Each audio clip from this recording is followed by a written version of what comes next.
welcome to the Mindset and Me podcast live. We are honoured to be recording in this incredible space, the Whiteley, in association with Six Senses.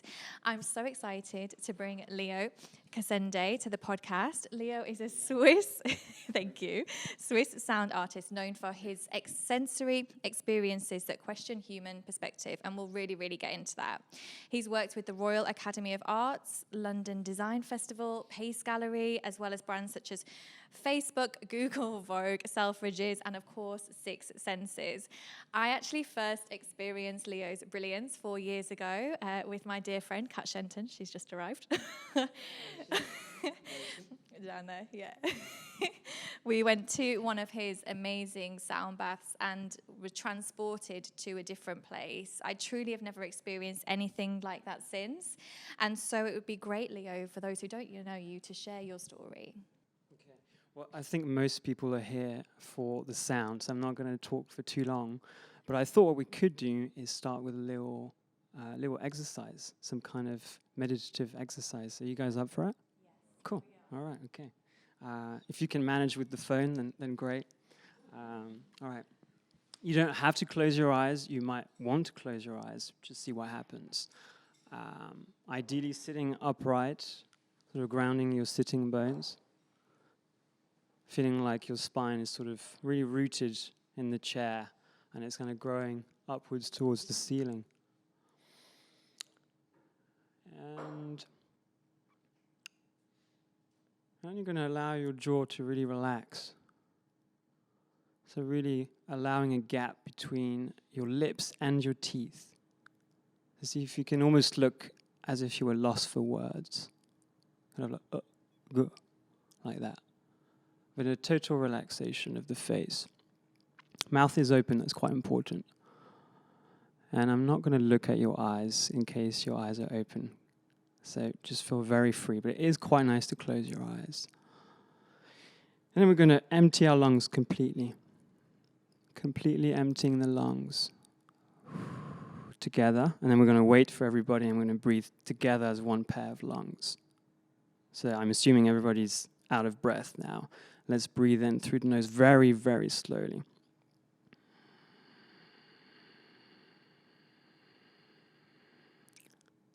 And exhale through the mouth. And again, really pushing so that there's no more air. We should still be exhaling. And now inhale again.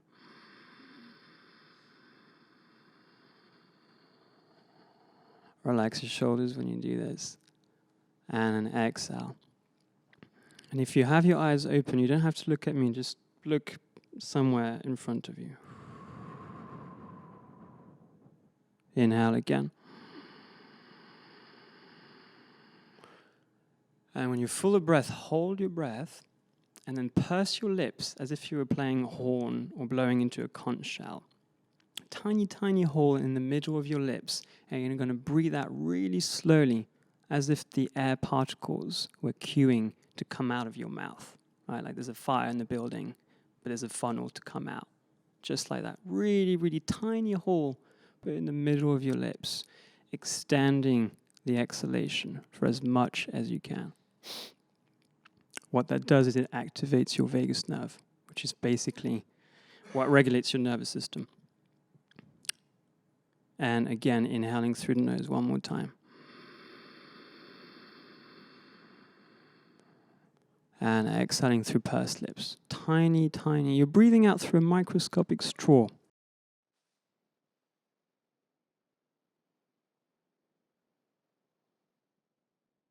Slowing your heart rate, increasing the gap between each beat, your heart rate variability, which is a good thing. And then eventually resuming a normal breath in your own time.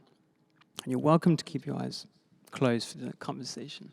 There's not much to do with your eyes. So yeah, let's get started. My story, right? That was amazing. Thank you so much. You can feel the effects of it so much instantly in just a couple of minutes. So I guess sometimes it takes longer, right? Some of you might be thinking, I don't know if I'm seeing much of a difference, but things take practice, you know? Absolutely, yeah. So your story, I guess, how you got to where you are today.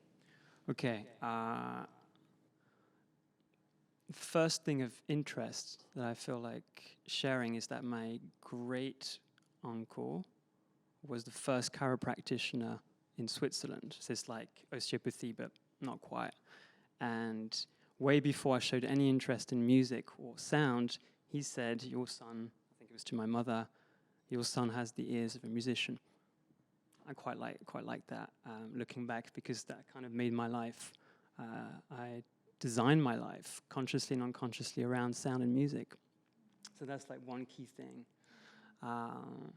The second thing is a fairly unusual childhood in a very neutral, sort of upright country that is, Switzerland, where things are done in a certain way and trains are on time.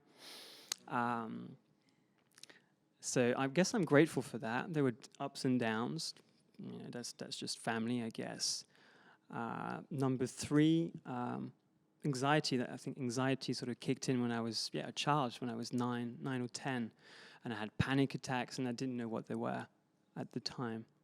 It took quite a few years to realize what they were, because I just didn't really talk about it.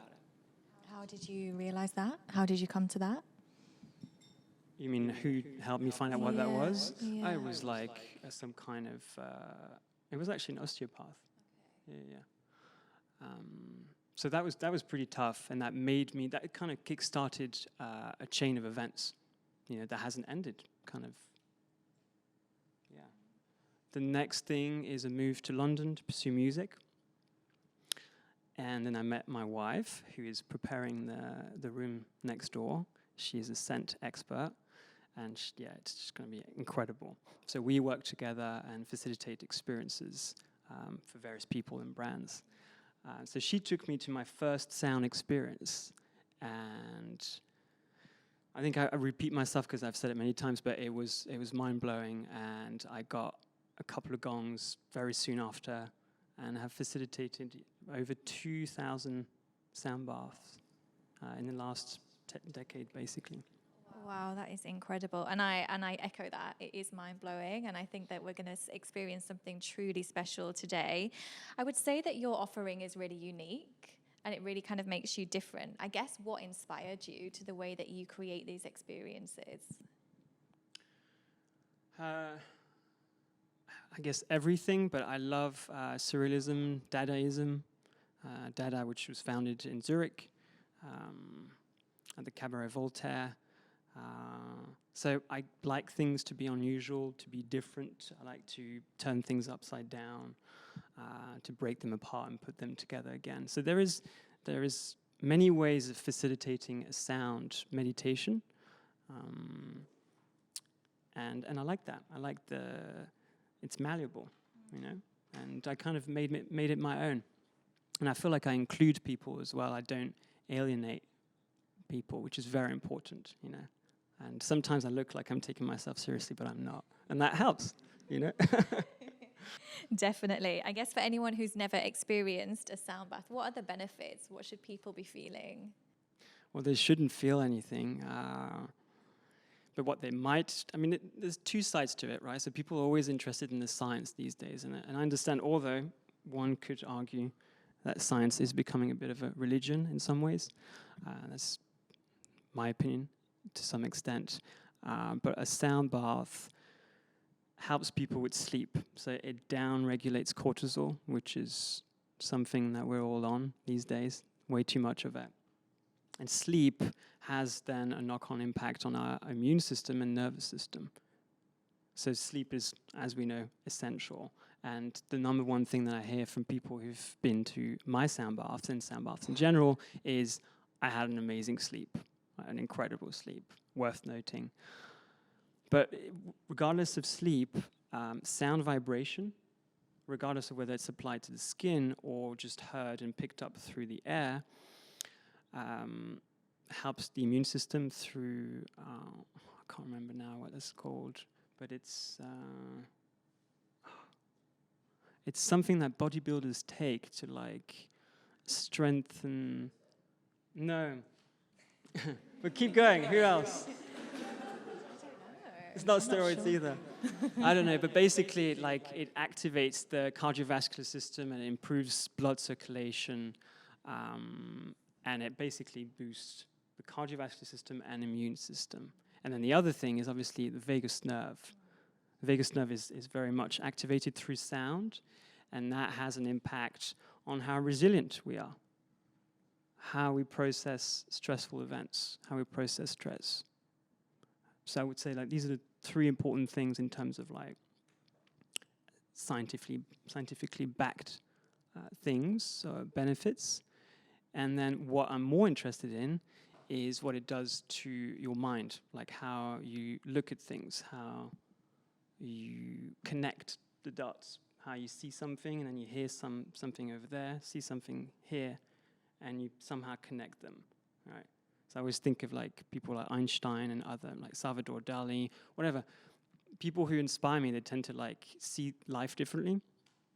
And I find that to some extent it has helped me in my own way to connect some dots internally and externally. So it makes you, well, we're all creative, but it evokes a sense of capacity of creative empowerment, which I think is essential because we consume a lot, but we don't create half enough, really. Absolutely. I guess for anyone who's maybe starting on their journey, would you say you should practice it like once a week? Would you say there's like a certain timing? Like if somebody wants to start taking this up and really, really getting into more of a different type of sound meditation? Mm-hmm. I don't know. I think it's all bespoke. It's like it's an individual thing. So it's tricky because I know what has helped me is frequency, in the sense of like doing something every day, but it doesn't have to be a sound bath every day. That's quite a commitment. Yeah. I mean, I made an app called Third Ear, which gives you an amazing experience, as amazing as it can be, through earphones, speakers, and headphones. But I think bonding as a tribe, even if you don't know the people in the room, is very important because we're isolated and spend a lot of time on screens. So going to a group experience even once a month, I think is really important. And I oftentimes see like mothers and daughters or fathers taking their children, and obviously couples as well, and that's really important. I think a lot happens when you're lying down and your brain is in a different state. There might be a communication that we can't quite measure yet. I really believe in that. Yeah. Super powerful. You just touched on there the app actually, which I did want to talk about. It's called Third Ear. It's amazing. I downloaded it just last week. It is honestly incredible. And also Leo created an audiobook with HarperCollins, which is 7 days of sound meditation. So yeah, if you could maybe just give us a bit more detail on what you can expect from the app and also from the audiobook. Right. Well, the first thing I want to say is I made the app with my sister and a school friend. It's Swiss made, so it might be good. Efficient. It might be boring, but it might be good. We have a moon meditation every night. So I have a gong that is tuned to the synodic frequency of the moon having several cycles. So for those who are into that, there's like a tip every night that comes along with the moon meditation, which is freshly made. And then for children, we have a set of animal cards that have a little mantra, a little saying. And it's a bit of a journey, so it's not just one instrument, it's like a series of instruments that sort of blend into each other. And that is quite nice. And I guess that's it. It sounds amazing. And honestly, I can really vouch for the app. It is incredible. And I've got so much more to delve into. I've got one more thing to ask Leo, but I wonder, does anyone actually have a question that you would want to ask maybe before we start to wrap up? No pressure, I know. Why is it that you use gongs as opposed to any other instrument? Yeah, I work with several instruments. I really like gongs because I feel they can do a lot of various things. There's a lot of potential. The canvas is quite large, whereas crystal balls are fairly limited. But I love conch shells. I think each instrument has its voice, but you could argue that a gong has many voices. It's very rich. And it's often people say, wow, it's loud, and actually it's not.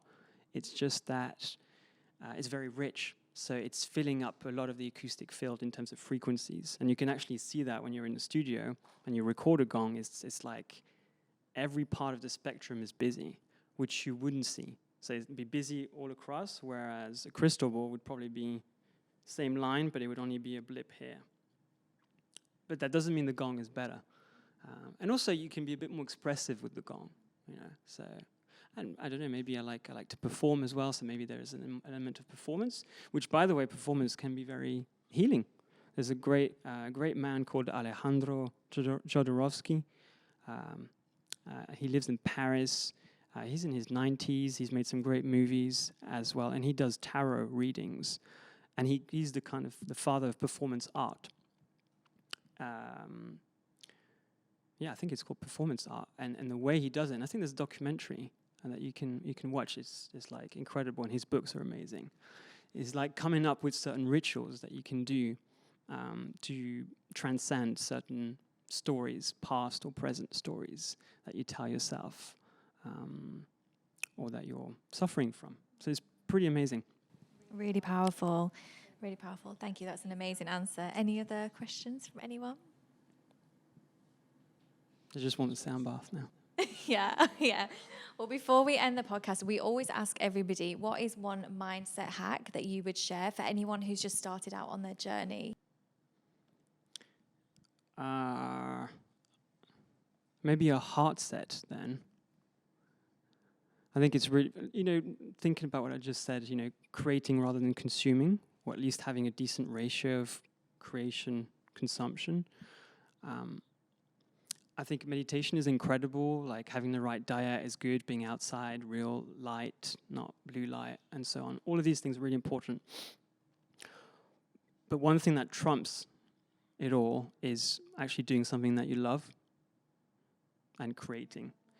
So if you pursue that, it's probably the hardest thing to do in life, is to pursue what you really love. But on the other hand, it just gives you a certain amount of resilience and strength and endurance that suddenly makes a lot of other things very small. So I guess we must be careful not to make mental health too much of a thing. I mean, I don't want to be misunderstood here, but I do think that if we pursue what we really love, it equips us with a lot of energy, tools, and so on, positive attitude, and then it makes the other things, it kind of ticks a lot of other boxes in a way. I get that repetition and of something that you enjoy, it completely registers in the brain differently. So I get that from sorry to talk science, a scientific point as well. So yeah. That's amazing. Yeah. And then another thing that I really like doing is kind of seeing myself as a computer and programming myself every day by just making sure I'm on course with what I actually want to do, because life tends to pull you in many different directions and there's so many distractions. So pursuing what I really want, which is the hardest thing in the world, it's very painful, but equally I wouldn't have it any other way. And then having something that I read every day that just recalibrates and just keeps me on course, because otherwise you go there. Yeah. Amazing. Yeah, I think that's really helpful. Thank you so much, Leo. This has been fascinating. Yeah, you're welcome. Thank you, everyone, for being here. Thank you. You're welcome.